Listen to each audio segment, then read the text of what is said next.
How to monetize your YouTube channel in just 21 days. I know this video was not clickbait. Today we're dissecting a channel that went from near nothing to fully monetized in just 21 days, which is bloody impressive because it takes the average channel 22 months just to get the first 1,000 subs, let alone the dreaded 4K watch hours. In fact, we're going to be interrogating Lewis here, who runs the channel I just mentioned, to uncover exactly step by step what he did to get results so quickly. So then you can just steal his strategy and quickly monetize your own channel. And then you'll be able to afford rich people things like weird juices and YouTube Premium. But first, there's a little secret you need to know. See, this is Lewis's channel and the first video he posted where he completes the entire Bunny Raiders game in one video, much to the dismay of Dilster69. Now that video got 8,000 views, and then over the next few weeks Lewis posted another 2 videos, one that got 18k views, one that got 5k views, and these videos ultimately led to this spike here where he ended up getting monetized in just 21 days. And now Lewis has multiple videos with over 100,000 views and has since picked up at least 8 full-time girlfriends. But when I asked Lewis about his seemingly overnight success, he revealed a little secret. I did originally start doing a gaming channel and it failed miserably. So I made over 400 videos. I reckon 350 of them are complete failures. 350 failed videos. Now this video should teach you how to get monetized a whole lot quicker than that, but I wanted to share that with you so you know Lewis didn't just get lucky. Behind all of this is often this. So if you're currently stuck down here, what's the first step you need to take to jump up here and get monetized quickly? Well, interestingly, it's actually the same thing PewDiePie, Dream, and Lazarbeam did when they started their channels. If we scroll through the earliest videos of these big creators and many more, often you'll pick up a pattern. Notice how the vast majority of their content falls into a very related category. Whether it's horror let's plays, Minecraft manhunts, or American egg hand challenges. At one stage in many of these big YouTubers' early development, they stuck to creating highly related content around the same topic. So in other words, if your videos are being ignored so hard you're starting to doubt your own existence, you should consider picking a specific niche. But I can already hear some bright cake on the candle in the comment section screeching, "But Marcus, Lewis didn't pick a niche, he plays multiple games on his channel." But here's the thing, picking a niche is not just about sticking to one game on your channel or whatever.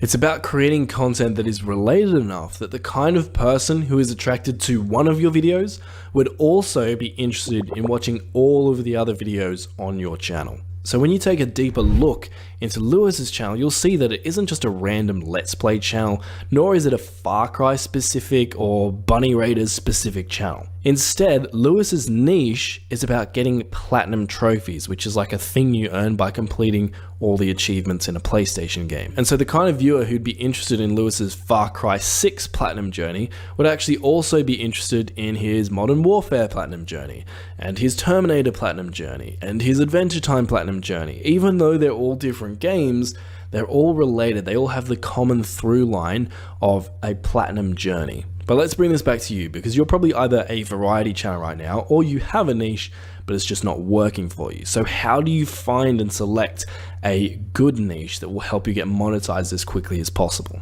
Well, I asked Lewis to share his experiences. Making the video is the easy bit. That's the easiest bit. The hard part is the research. Can't skip it, ever. Understanding the niche you're in is more important than picking the niche almost. If you're like, I love indie horror games, like great. What do you know about indie horror games as a niche?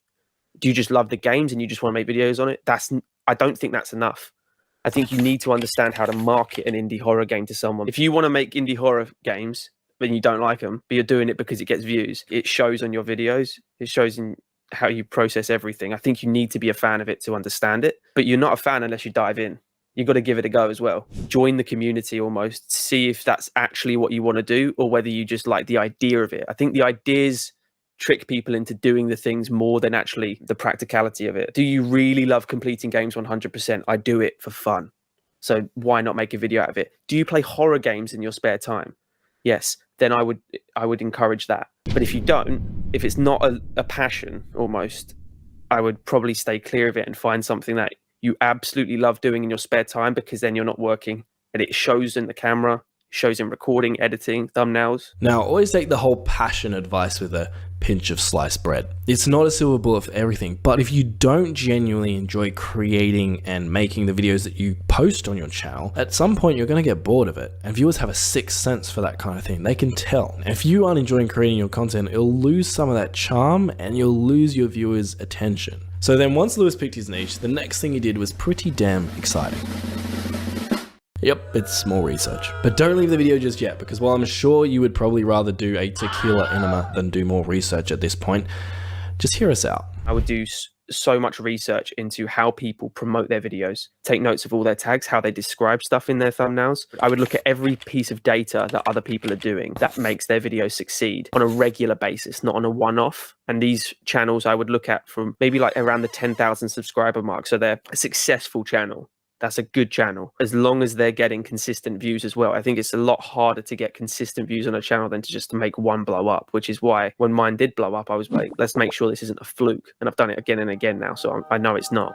I think if you can do the research on how people are marketing this and just alter it for your video or make it better, it's not broken. That thumbnail that guy has created works. Whether you think it's bad or not, I think the thumbnails I was looking at were terrible, but they're getting 250,000 views to 500,000 views. Some of them over 1 million. It's not a bad thumbnail then. It works. Take their thumbnail and make it better. Look at every detail they're using. See, it wasn't too bad. Essentially, all you're doing is researching what's already working out there and finding the commonalities and then applying them to your own channel. And Bob's your uncle. It's such a weird phrase. Plot twist, Bob's not your uncle just yet, because you actually need to do something with the research you just gathered. Knowledge without execution is pretty useless. And the first thing you want to do with all this information is come up with good video ideas. Because making super clickable titles and thumbnails, which we'll talk about in a second, is highly reliant on the quality of your video idea. It doesn't matter how well executed your video is, if the concept or content behind it is intrinsically boring or generic, Minecraft Let's Play, the YouTube algorithm will beat your ass worse than a misbehaving child in an ethnic household. But with that caveat aside, we can now move on to titles and thumbnails. And here's how Lewis thinks about it. I would say 99% of thumbnails suck. I would say people are delusional with what they think looks good. You just have to almost say, would I click this video? If the thumbnail is on its own without a title, would you click that video? You have to be honest with yourself and say yes or no. And if you go, probably not, it's rubbish. Get rid of it, scrap it, bye. Don't be afraid to start completely again. For an example, I have a platinum in the middle, my face on one side, and the face of the most recognizable character or thing in the game. That's the thumbnail premise of my videos. It's simple. But the way I extrapolate that is, again, with the new Far Cry Primal game, I'm dressed up as a caveman. So most people just put their face and they're smiling, right? That's the thumbnail. I'm like, okay, well, what's the title called? It's like, this brutal platinum astounded me, something like that. I'm like, well, his face doesn't say it's brutal. That's the thing I notice. Having the concept for the video down first is quite important, because you don't steer from the path. You know what you're making. There's nothing random floating in. Connect the thumbnail to the title. Have both ready before you've even made the video. Ask the people you're making content for, would you click this? There's no reason you can't. There's a community page on YouTube. Anything you can ask. There's people out there that will give you their opinion, honest opinion as well. Especially if they don't know you. They'll tell you it sucks. So yeah, your best critics are often complete strangers, because they don't care about your feelings and will very happily tell you when something absolutely sucks. Now, we're 50% of the way through our journey to getting monetized. But if you don't do this next thing, all of the work you've done up until this point often will just completely go to waste. See, when it comes to titles and thumbnails, Lewis shared with me that he actually likes to go one step deeper and really try to identify the specific keywords or objects that will catch his viewers' attention and really communicate to them what the video is about. And by keywords, he's not necessarily talking about SEO, he's talking about the specific words that really stand out and catch someone's attention first in your title. And if that seems vague at all, here's Lewis explaining it in more detail. The words that jump out on the page, if you look through YouTube, like I'll do it on my other tab here. But if I just go on YouTube's homepage, immediately you can see this video here by Jake Baldino, another great content creator. Atomic Heart is almost great. Well, why is it almost? Perfect. That's perfect. That's a keyword that stands out to me. He's written almost. This one here on the left, Atomic Heart is the new Hogwarts Legacy. Like, this is where I'm talking about of that thumbnail. If you just saw that on its own, I have no idea what this means. It makes no sense. If you saw Jake Baldino's thumbnail on its own, you know it's about Atomic Heart for a start. It's got the character on the right, and you know it's him talking. You know he's going to be in the video because he's on the other side. Again, it's not a great thumbnail, but Jake Baldino owns GameRanks. He's got 7 million subs. He's fine. He's allowed to do this at this point. So here's an older school one of Adam McDermott, who's a big guy in the platinum industry. You can see how he got the concept early on. He's got 64,000 views on this BioShock 2 game. I don't think this thumbnail is particularly good, but it's fine. Like it does its job perfectly. It has the platinum, you know what it's about. You know it's about BioShock 2, and you know it's got a Big Daddy on the front. That's fine. That on its own is perfect. But I can take that and I could make the Big Daddy bigger. I could highlight the Big Daddy. I could put a new, fresher platinum trophy in it. I can take away the BioShock 2 because people don't need to see it says BioShock 2. That gives them too much information. It's already in the title. It's clearly on the character. So now you could add yourself into it, or you could add something that sells a bit more into it. And those are the things I'm trying to suggest. And I think what's cool here is that even though a lot of these examples are from within your niche, almost all of these principles will apply to pretty much any channel. However, for the sake of being inventive and novel, how about we do give people an example of something that's completely outside your niche and how you would market that. Let's say a Minecraft Let's Play video. If you've got a Minecraft Let's Play, the first part of the title with everybody is Minecraft Let's Play #1. My whole title is nothing that jumps out to you. It's just generic as anything else. But people feel they need to write that in. If I was to do a Minecraft Let's Play, I would never include the words Minecraft Let's Play or like the number episode I'm on, ever.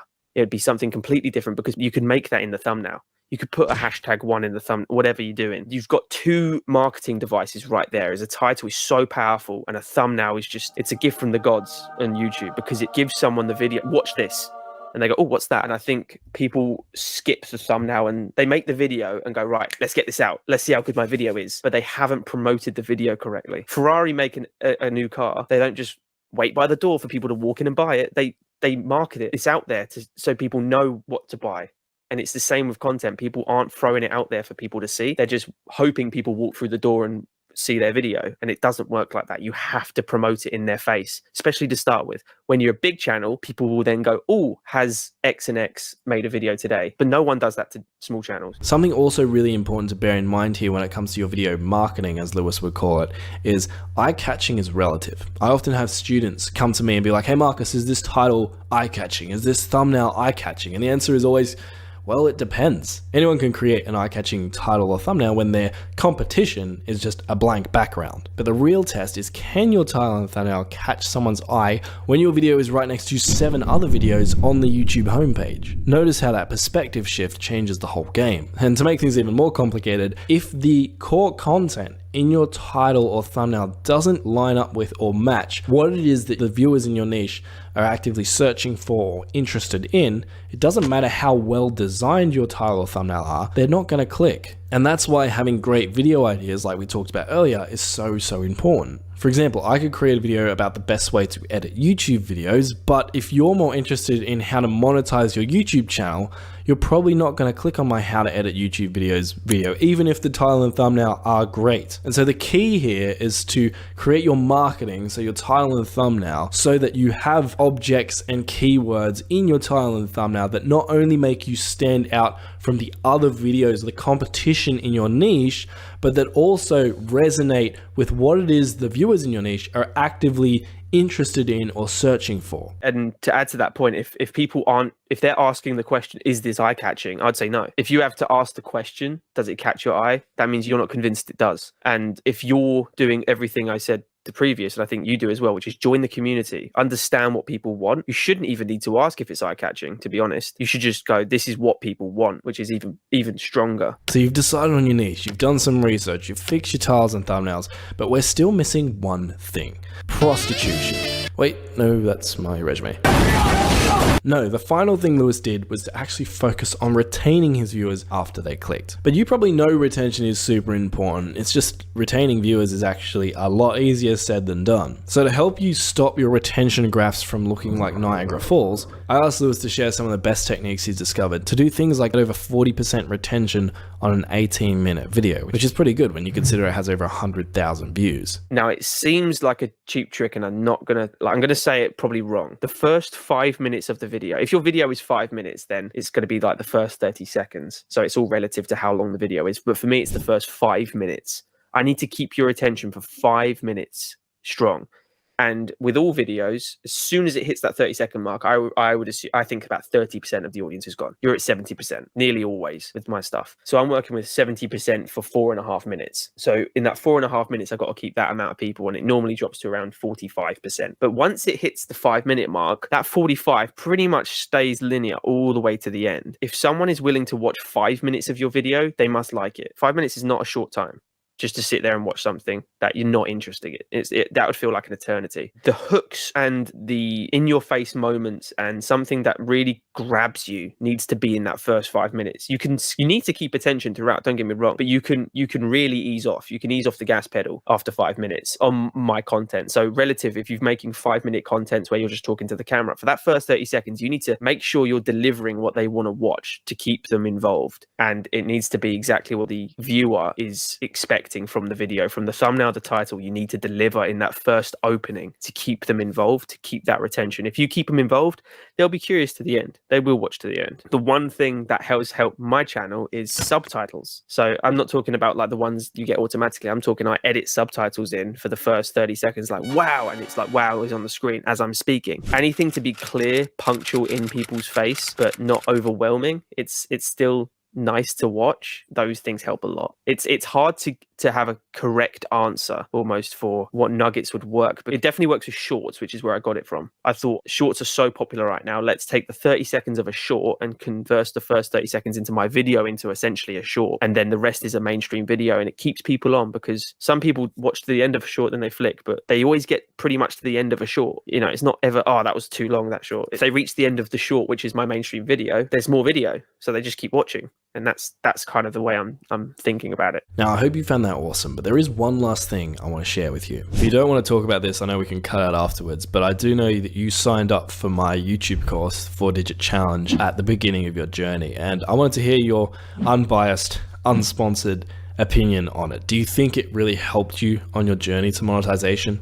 For someone that's new and trying to get started with YouTube, I think it's, and I'm not blowing smoke up your ear, I think the amount of work, research you've done to build this package for people is unbelievable. It really is. If people think this is just your experience, it is. Plus, every single person you educate yourself from to learn more about YouTube. Again, you have been there and done it. You've been on a slow building channel for years. You've found the cure to your channel, and then gone, all right, let's do it with another channel, and it's worked, and another channel, and it's worked. Your whole package in general is built for someone that is either just starting off, which is perfect, absolutely perfect. In 90 days, you will succeed. It's impossible if you don't. It is impossible. And if you don't, you haven't followed it. That's the way I look at it.